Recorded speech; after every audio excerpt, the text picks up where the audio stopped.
Never have I witnessed such sincere hospitality and overwhelming spirit of true brotherhood as it is practiced by the people of all colors and races here in the ancient Holy Land, the home of Abraham, Muhammad, and all the other prophets of the Holy Scriptures. For the past week I have been utterly speechless and spellbound by the graciousness I see displayed all around me by people of all colors. I have been blessed to visit the holy city of Mecca. I have made my 7 circuits around the Kaaba, led by a young mutawaf named Muhammad. I drank water from the well of Zamzam. I ran 7 times back and forth between the hills of Mount Safa and Marwa. I have prayed in the ancient city of Mina, and I have prayed on Mount Arafah. There were tens of thousands of pilgrims from all over the world. They were of all colors, from blue-eyed blondes to black-skinned Africans. But we were all participating in the same ritual, displaying a spirit of unity and brotherhood that my experiences in America had led me to believe never could exist between the white and the non-white. America needs to understand Islam, because this is the one religion that erases from its society the race problem. Throughout my travels in the Muslim world, I have met, talked to, and even eaten with people who in America would have been considered white. But the white attitude was removed from their minds by the religion of Islam. I have never before seen sincere and true brotherhood practiced by all colors together, irrespective of their color. You may be shocked by these words coming from me, but on this pilgrimage, what I have seen and experienced has forced me to rearrange much of my thought patterns previously held, and to toss aside some of my previous conclusions. This was not too difficult for me. Despite my firm convictions, I have always been a man who tries to face facts and to accept the reality of life as new experience and new knowledge unfolds it. I have always kept an open mind, which is necessary to the flexibility that must go hand in hand with every form of intelligent search for truth.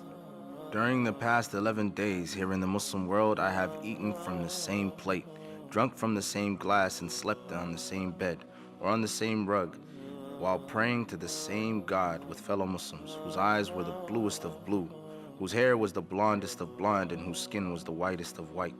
And in the words and in the actions and in the deeds of the white Muslims, I felt the same sincerity that I felt among the black African Muslims of Nigeria, Sudan, and Ghana.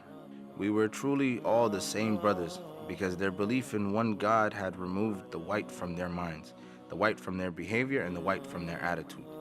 I could see from this that perhaps if white Americans could accept the oneness of God, then perhaps too they could accept in reality the oneness of man, and cease to measure and hinder and harm others in terms of their differences in color.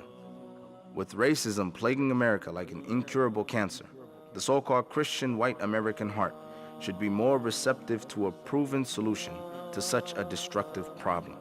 Perhaps it could be in time to save America from imminent disaster, the same destruction brought upon Germany by racism that eventually destroyed the Germans themselves.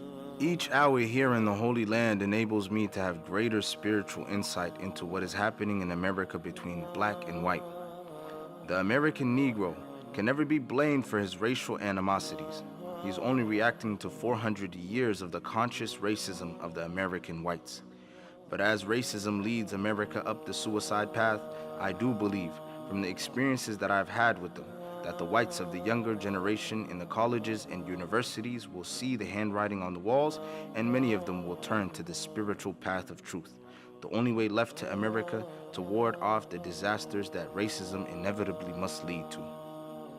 Never have I been so highly honored. Never have I been made to feel more humble and unworthy. Who would believe the blessings that have been heaped upon an American Negro? A few nights ago, a man who would be called in America a white man, a United Nations diplomat, an ambassador, a companion of kings, gave me his hotel suite, his bed. Never would I have even thought of dreaming that I would ever be the recipient of such honors. Honors that in America would have been bestowed upon a king, not a Negro. All praise is due to Allah, the Lord of the worlds. Sincerely, Al-Hajj Malik Al-Shabazz.